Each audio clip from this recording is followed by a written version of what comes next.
అదరగొట్టే కారం రంగు రుచి ఆచి కారం పొడి. సినీ పరిశ్రమను గత సీఎం జగన్ ఎలా అవమానించారు అన్న విషయంపై ఏపీ అసెంబ్లీలో వచ్చిన ప్రస్తావన కాస్త మెగా నందమూరి ఫ్యాన్ వార్కు దారితీసింది. బాలకృష్ణ ఒక స్టెప్ ముందుకేసి మాట్లాడటం, చిరంజీవి కూడా ఘాటుగానే స్టేట్మెంట్ రిలీజ్ చేయడం, వీటికి తోడు సోషల్ మీడియాలో అభిమానుల వార్. ఈ దుమారం ఎక్కడికో వెళ్తోంది. పాత పగలన్నీ బయటకొస్తున్నాయి. మేమే తోపు అన్న లెవెల్కు కామెంట్లు వెళ్తున్నాయి. సో చిరంజీవి బాలకృష్ణ మధ్య నివురుగప్పిన నిప్పు ఇప్పుడు మరోసారి బయటకొచ్చిందా? చిరు అమెరికా నుంచి వచ్చాక ఇది ఎక్కడి వరకు దారి తీస్తుందన్న హై టెన్షన్ పెరుగుతోంది. చిరంజీవి బాలకృష్ణ ఎపిసోడ్లో ఏం జరిగిందో ఒక్క మాటలో చూద్దాం. గత సీఎం జగన్ ను చిరంజీవి గట్టిగా అడగడం వల్లే భేటీ అయ్యారన్నది అబద్ధం. అక్కడ ఎవరూ గట్టిగా అడగలేదు. జగన్ దగ్గర చిరంజీవికే అవమానం జరిగింది. పైగా కూటమి ప్రభుత్వం ఎఫ్డీసీ లిస్టులో తన పేరు 9వ నంబర్గా వేసి అవమానించారన్నారు. ఓవరాల్ గా చూస్తే బాలకృష్ణ ఇంతే చెప్పింది చెప్పాలనుకున్నది. అయితే అక్కడక్కడ ఏకవచనాలు దొర్లాయి. సైకోగాడు, వాడెవడు, వీడెవడు, గట్టిగా ఎవడడిగాడు, ఇలాంటి ఏకవచనాలతోనే మ్యాటర్ హీటెక్కింది. నాడు జగన్ నివాసంలో చిరంజీవికి అవమానం జరిగింది అన్న మాటను బాలకృష్ణ చెప్పాలనుకున్నారు. కానీ అది కాస్త డూ అనే పదం వాడడంతో ఇలా మిస్ఫైర్ అయింది. అదే ఇప్పుడు మెగా బాలకృష్ణ ఫ్యాన్ వార్కు దారితీసింది. ఏ లెక్కన చూసినా ఈ స్టార్ వార్తో మ్యాటర్ చాలా ముదిరే అవకాశాలే కనిపిస్తున్నాయి. అసలే ఏపీ రాజకీయం మరో లెవెల్. ఇందులో సినిమా రాజకీయం మిక్స్ అయితే కథలో ఎన్ని ట్విస్టులు ఉంటాయో ప్రత్యేకంగా చెప్పనక్కర్లేదు. ఇప్పుడదే కాంట్రవర్సీ రోస్ట్ అవుతోంది. కొందరికిది ధమ్కి బిర్యానీ విత్ డబుల్ మసాలా అన్నట్లుగా ఉంటుంది. ఇంకొందరు సినిమా చూస్తారు, ఇంకొందరు ఈ మంటల్ని ఎగదోసే ప్రయత్నం చేస్తారు. గొడవ మరింత ముదిరితే బాగుంటుందనుకుంటారు. సో ఇందులో ఎవరి గేమ్ వారిదే. చిరంజీవి లాంటి ఇండస్ట్రీ పెద్ద మనిషిని పట్టుకొని ఏకవచనంతో ఎవడు అని అంటావా అని వైసీపీ లీడర్లు జగన్ గురించి నోటికొచ్చినట్లు మాట్లాడితే జవాబు కూడా అంతే ఘాటుగా ఉంటుందని కౌంటర్లు ఇలా వస్తూనే ఉన్నాయి.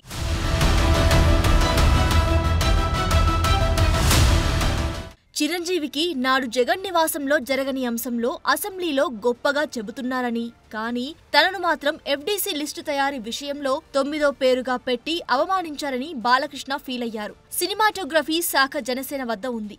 ఆ శాఖ మంత్రి కందుల దుర్గేష్, పార్టీ పవన్ కళ్యాణ్ది. ఈ రెండు పార్టీలు కూటమి ప్రభుత్వంలో ఉన్నాయి. అయితే బాలకృష్ణను ఇలా 9వ పేరుగా పెట్టి అవమానించారన్న విషయం ఇప్పటి వరకు బయటకు రాలేదు. బాలకృష్ణ మాట్లాడితే గాని తెలియలేదు. వెంటనే 9వ నెంబర్లో తన పేరు పెట్టిన వాడెవడు అని కందుల దుర్గేష్ కు ఫోన్ చేసి అడిగానని కూడా చెప్పుకున్నారు బాలయ్య. మర్యాద ఇవ్వడం మానవత్వం అన్నారు. తనను అలా అవమానించి ఇప్పుడు అసెంబ్లీలో చిరంజీవిని గొప్పగా ప్రజెంట్ చేయడం బాలకృష్ణకు నచ్చలేదు.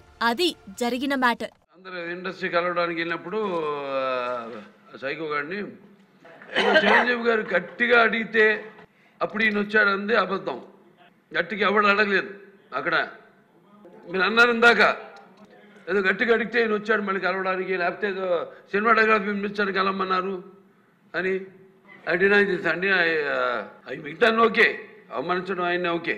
ఏదో ఆయన పెద్ద గట్టిగా చెప్తే ఆయన దిగి వచ్చాడంట కలవడానికి, లేకపోతే సినిమాటోగ్రఫీ మినిస్టర్ కలవమన్నా అంట. మనం కూడా నాకు ఇన్విటేషన్ వచ్చింది ఇక్కడ ఫిల్మ్ డెవలప్మెంట్ ఒక లిస్ట్ తయారు చేయమని. నాది 9వ పేరు వేశారు. అది ఎవరో ఈయన నేను అడిగాను కూడా, దుర్గేష్ గారిని కూడా అడిగాను, గౌరవ సినిమాటోగ్రఫీ మంత్రి కూడా అడిగాను నేను, ఎవడో అడిగేసిందని. వైసీపీ హయాంలో శాంతి భద్రతల్ని, ప్రజల హక్కుల్ని ఎలా కాలరాశారో, అప్పటి విపక్ష నాయకుల్ని అక్రమ అరెస్టులతో ఎలా వేధించారన్న విషయాలపై ఎమ్మెల్యే కామినేని అసెంబ్లీలో వివరించే ప్రయత్నం చేస్తూ సినిమా నటులకు జరిగిన అవమానాన్ని ప్రస్తావించారు. అందరినీ వాహనాలు దిగి నడిపించడం, పోసాని లాంటి వాళ్లను చర్చలో కూర్చోబెట్టడం, ఇలా షాక్ల మీద షాక్లు జగన్ ఇచ్చారని మాట్లాడారు. చిరంజీవి గట్టిగా అడిగేసరికి జగనే స్వయంగా మీటింగ్ కు హాజరయ్యానడంతో బాలకృష్ణకు కోపం రావడం, వీటిపై చిరంజీవి రియాక్ట్ కావడం, అటు వైసీపీ లీడర్లు ఫైర్ అవ్వడం, ఇవన్నీ జరిగాయి. ఫస్ట్ షాక్ గేట్ దగ్గర కారు ఆపేశారు, అందరూ దిగి నమ్మన్నారన్నారు. అదేంటి అనుకుని వెళ్ళారు లోన. సెకండ్ షాక్ ఇంత పెద్దాన్ని పిలిచి ముందు పోసాని మురళీకృష్ణ ఎట్టంటే అని కూర్చోబెట్టి అనుకున్నారు. మూడో షాక్ సీఎం గారు మిమ్మల్ని కలవట్లేదు, సినిమాటోగ్రఫీ మంత్రి వచ్చి మీకు చెప్తారన్నారు. అప్పుడు చిరంజీవి గారు కొంచెం గట్టిగానే ఏంటి మీరు పిలిస్తే మేము వీళ్ళందరినీ తీసుకొస్తే ఆయన రానంటారంటే వచ్చారు. వస్తే ఆయన మంచిగా పెద్దగా ఆయన ఒక రిక్వెస్ట్ చేస్తే, ఒక నిమిషం మీరు తండ్రి లాంటి వాళ్ళు సినిమా ఇండస్ట్రీని జాగ్రత్తగా చూసుకోవాలి, అది బయటికి రిలీజ్ చేస్తే ఎంత అవమానం చేశారని. ఇంతకన్నా సాడిస్ట్ మెంటాలిటీకి ఇంకేం ఎగ్జాంపుల్ కావాలి? వాళ్ళని అవమానం చేయాలా? మొత్తం ఎపిసోడ్ లో అమెరికాలో ఉన్న చిరంజీవి వెంటనే స్టేట్మెంట్ రిలీజ్ చేశారు. దర్శక నిర్మాతల కోరిక మేరకే జగన్ ను కలిశామని, వారు కూడా సాధారణంగా ఆహ్వానించారన్నారు. పైగా బాలకృష్ణకు ఫోన్లో సంప్రదిస్తే అందుబాటులోకి అస్సలు రాలేదన్నారు. తాను ఆ రోజు చొరవ తీసుకోవడంతోనే అప్పట్లో ప్రభుత్వం సినిమా టికెట్ల ధరలు పెంచేందుకు అంగీకరించిందని, ఆ నిర్ణయం సినీ పరిశ్రమకు ఎంతో కొంత మేలు చేసిందన్నారు. వీరసింహారెడ్డి సినిమాకైనా, వాల్తేరు వీరయ్య సినిమాకైనా టికెట్ల ధరలు పెరగడానికి కారణమైందని గుర్తు చేస్తూ, తాను సీఎంతోనైనా సామాన్యుడితోనైనా గౌరవం ఇచ్చిపుచ్చుకునే విధానంలోనే మాట్లాడతానంటూ స్టేట్మెంట్ రిలీజ్ చేసి బాలకృష్ణకు గట్టిగా ఘాటుగానే కౌంటర్ ఇచ్చారు.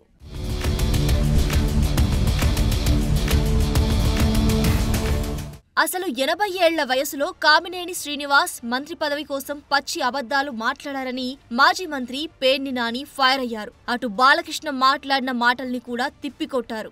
మ్యాన్షన్ హౌస్ మందు గట్టిగా కొట్టి సభలో నోటికొచ్చినట్లు మాట్లాడారన్నారు. అసలు అసెంబ్లీ ముందు బ్రీత్ అనలైజ్ పెట్టాలన్నారు పేర్ని నాని. పవన్ కళ్యాణ్ కు క్రేజ్ పెరుగుతుంటే ఓర్వలేకపోతున్నారన్నారు. అసలు చిరంజీవి అంటేనే బాలకృష్ణకు గిట్టదన్నారు. బాలకృష్ణకి బాధ ఏంటంటే ఇప్పటికే చచ్చిపోతున్నాడు బాలకృష్ణ. పవన్ కళ్యాణ్ ఉప ముఖ్యమంత్రిగా హెలికాప్టర్లో విమానాల్లో తిరుగుతాం, వాళ్ళ బావ వంగి నమస్కారాలు పెడతాం, ముఖ్యమంత్రితో సమానంగా జామర్లు ఉన్న కారు, ముందు ఒక 3 పోలీస్ కార్లు, వెనక ఒక 10 పోలీస్ కార్లు. అసలు మామూలుగా పవన్ కళ్యాణ్ కారు దిగంగానే వాళ్ళ బావ కన్నా ఎక్కువగా ఓ 25 మంది పోలీసులు చుట్టూ సఫారీలు వేసుకుని తుపాకులు ఇచ్చుకుని 25 మంది పోలీసులు. కొత్తలాడిపోతున్నట్టున్నాడు మనోడు. మామూలుగా ఉడుకుతున్న అన్నానికి అడుగుని చెగలేపితే మామూలు పొంగు వచ్చినట్టుగా. సో ఇలా కథ చాలా మలుపులే తిరుగుతోంది. ఇది ఆరంభం మాత్రమే అంటున్నారు. రాబోయే రోజుల్లో మరిన్ని ట్విస్టులు ఉండడం ఖాయంగానే కనిపిస్తోంది. తాజా ఎపిసోడ్తో గౌరవం ఇచ్చిపుచ్చుకుంటానని చెప్పడం ద్వారా తనను వైఎస్ జగన్ అవమానించలేదని చిరంజీవి స్పష్టం చేసినట్లయింది. అంతేకాదు, నాడు తన ఆధ్వర్యంలో జరిపిన చర్చల ఫలితంగానే సినిమా టికెట్ల ధరలు పెరిగాయని చిరంజీవి గుర్తు చేశారు. సో కథ అంతా మెగా బాలకృష్ణ డైలాగ్ వార్ దిశగా కదులుతోంది. ఈ తుఫాన్ ఏ తీరాలకు చేరుతుందో చెప్పలేని పరిస్థితి. వైఎస్ జగన్ తో సినీ ఇండస్ట్రీ సమావేశంలో లేని ఇద్దరు మాట్లాడిన మాటలు ఇప్పుడు మెగా నందమూరి మ్యాటర్ కు మరింత అగ్గిరాజేశాయి. నిజానికి ఆ ఇద్దరి మధ్య ఎప్పటినుంచో కోల్డ్ వార్ ఉంది. అది ఇప్పుడు మరింతగా బయటపడింది. చిరంజీవి బాలకృష్ణ మధ్య అభిప్రాయ భేదాలు ఉన్నాయంటున్నారు ఇండస్ట్రీకి చెందిన వాళ్ళు. ఇందుకోసం కొన్ని ఎగ్జాంపుల్స్ కూడా చెప్పిన సందర్భాలు ఉన్నాయి. బాలకృష్ణ వ్యాఖ్యాతగా వ్యవహరించిన అన్స్టాపబుల్ కార్యక్రమానికి చిరంజీవి దూరంగా ఉన్నారు. ఈ టాక్ షో చిరంజీవి బావ అయిన అల్లు అరవింద్ భాగస్వామ్యం ఉన్న కంపెనీ నిర్వహిస్తోంది. మరో ఎగ్జాంపుల్, ఎన్టీఆర్ శతజయంతి వేడుకలను ఎంతో అంగరంగ వైభవంగా నిర్వహించారు. ఈ కార్యక్రమానికి రామ్ చరణ్ హాజరయ్యారు తప్ప చిరంజీవి మాత్రం హాజరు కాలేదు. మెగాస్టార్ చిరంజీవి ఇంట ఇప్పటి వరకు ఎన్నో వేడుకలు జరిగాయి. ఈ కార్యక్రమాల్లో టాలీవుడ్ సెలబ్రిటీలు మొత్తం హాజరైనా చిరంజీవి మాత్రం దూరంగా ఉంటూ వచ్చారు. ఇప్పుడు ఈ అసెంబ్లీ సీన్ తో భేదాభిప్రాయాలు మరింతగా బయటపడ్డాయి. చిరంజీవి ఇచ్చిన స్టేట్మెంట్ లో వ్యంగ్యంగా మాట్లాడారు అన్న పాయింట్ మెన్షన్ చేశారు. మిగతావంతా జాగ్రత్తగా డీల్ చేశారు. సో ఏకవచనంతో మాట్లాడడంతో ఖచ్చితంగా నొచ్చుకునే ఉండొచ్చు. దీన్ని మరింత రచ్చ చేయడం ఇష్టం లేక స్టేట్మెంట్ తో సరిపెట్టారా, లేక అమెరికా నుంచి వచ్చాక చిరంజీవి నుంచి ఏమైనా సంచలనాలు ఉంటాయా అన్నది తేలాల్సిన విషయం. ప్రజలు కూడా దాన్నే చూస్తారు. సో ఎవరి తప్పు, గుడ్డు ముందా కోడి ముందా అన్నట్టుంటుంది, విత్తు ముందా చెట్టు ముందా అని. సో అందువల్ల రాజకీయ నాయకులు, మీడియా, సమాజము ఇలాంటి అభ్యంతరకరమైన వ్యాఖ్యలకు విలువిస్తున్నంత కాలం ఇలాగే నడుస్తుంది. అయితే నెక్స్ట్ క్వశ్చన్ వస్తే మరి చట్టసభలో మాట్లాడవచ్చు. చట్టసభలో కొంత సాంక్టిటీ ఉంటుంది, ఎందుకంటే చట్టసభలో కొంత ప్రొటెక్షన్ కూడా ఉంటుంది. ఇప్పుడు ఈవెన్ ఇప్పుడు బయట మాట్లాడడం కేసులు వేయచ్చు, శాసనసభలో మాట్లాడడం కేసు కూడా వేయరాదు, ఎందుకంటే శాసనసభ ప్రివిలేజెస్ ఉంటాయి. బాలకృష్ణ బయట ఎక్కడో ఈ మాటలు మాట్లాడి ఉంటే ఇంతగా సీన్ ఘాటెక్కి ఉండకపోయేదంటున్నారు. సాక్షాత్తు అసెంబ్లీలోనే మాట్లాడడం, చిరంజీవి పేరు తీసుకుని ఏకవచనం వాడడంతోనే మ్యాటర్ హీటెక్కింది. తాజాగా చిరంజీవి అభిమాన సంఘం కూడా బాలకృష్ణ వ్యాఖ్యలను ఖండిస్తూ నిరసనలు తెలిపింది. అటు తిరుపతిలో వైసీపీ శ్రేణులు బాలకృష్ణకు వ్యతిరేకంగా రోడ్డెక్కాయి. సో మ్యాటర్ మాత్రం ముదురుతోంది. నిజానికి బాలకృష్ణ పరిస్థితి ఏంటంటే అభిమానులతోనైనా గతంలో చేయి చేసుకుని రఫ్ఫాడించిన సందర్భాలు ఉన్నాయి. వారిని కంట్రోల్ చేసే ఉద్దేశంలోనా మరొకటో గాని గట్టిగానే చెంప చెల్లుమనిపించారు. ఇలా 2-3 సార్లు జరిగింది. చిరంజీవి జగన్ మీటింగ్ గురించి ఇంతలా మాట్లాడిన బాలకృష్ణ నాటి సీఎం జగన్ అపాయింట్మెంట్ కోసం ప్రయత్నించారని మాజీ మంత్రి పేర్ని నాని అన్నారు. అఖండ సినిమా కోసం కలవాలనుకోలేదా అని క్వశ్చన్ చేశారు. ఈ విషయాన్ని బాలకృష్ణ ఒట్టేసి చెబుతారా అని సవాల్ చేశారు. ఈ మొత్తం ఎపిసోడ్ లో ఇదో కొత్త మ్యాటర్. అసలు జగన్ తో మీటింగ్ కోసం వెళ్లేందుకు ఫోన్ లో అందుబాటులోకి రాని బాలకృష్ణ అఖండ కోసం లైన్ లోకి వచ్చారన్న విషయాన్ని హైలైట్ చేశారు. సాక్షాత్తు బాలకృష్ణ నాతో ఫోన్లో మాట్లాడాడు. నన్ను అడిగావు బాలకృష్ణ, ఫోన్ చేసి జగన్మోహన్ రెడ్డి గారితో అపాయింట్మెంట్ ఇచ్చు, నేను వచ్చి కలుస్తానని చెప్పాను. అఖండ సినిమా కోసం మిరియాల రవీందర్ రెడ్డి ఆయన ఎవరో ఉన్నాడు, నా దగ్గరికి వచ్చాడు. నన్ను అడిగి 10 మందితో మాట్లాడించి అపాయింట్మెంట్ తీసుకుని నా దగ్గరికి వచ్చాడు. సార్ మా హీరో గారు మాట్లాడుతూ అంటున్నారు, కొద్దిగా మాట్లాడండి సార్ అన్నాడు. మీకు అభ్యంతరం అన్నా? నాకే అభ్యంతరం లేదు, మాట్లాడండి, నేను మంత్రిని, మాట్లాడాలి, బాధ్యత, మాట్లాడించండి. నేను మాట్లాడావు. జగన్మోహన్ రెడ్డి గారు ఎట్లా ప్రవర్తించాడు నేను వెళ్ళి అడిగితే, సార్ బాలకృష్ణ ఫోన్ చేశాడు సార్, వస్తాడంటే మిమ్మల్ని కలుస్తా అంటే కొద్దిగా అపాయింట్మెంట్ ఇవ్వండి అని అడిగాను. ఏ బాలకృష్ణ?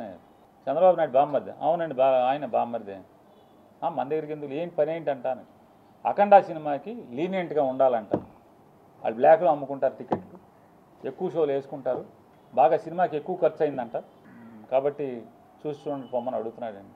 సరే ఏదో మాట్లాడేసరి వాళ్ళకి ఎంత సాయం కావాలంటే చేసి పెట్టని చెప్పి అంత హుందాగా ప్రవర్తించినటువంటి జగన్మోహన్ రెడ్డి గారి గురించి మాట్లాడే భాష. గతంలోనూ కేసీఆర్ ప్రభుత్వ హయాంలో సినీ ఇండస్ట్రీ పెద్దలు నాటి సినిమాటోగ్రఫీ మంత్రి తలసానితో భేటీ సందర్భంగా కూడా బాలకృష్ణ ఇలాంటి వ్యాఖ్యలే చేశారు. వాళ్ళు నాకు ఫోన్ చేశారా? చేయలేదు. వాళ్ళు రియల్ ఎస్టేట్ వ్యాపారాల గురించి చర్చించుకుంటున్నారు, తనను సమావేశానికి పిలవలేదని మాట్లాడారు. అప్పుడు నాగబాబు ఘాటుగానే రియాక్ట్ అయ్యారు. నోటికి ఏది వస్తే అది మాట్లాడడం సరికాదంటూ వీడియో రిలీజ్ చేశారు.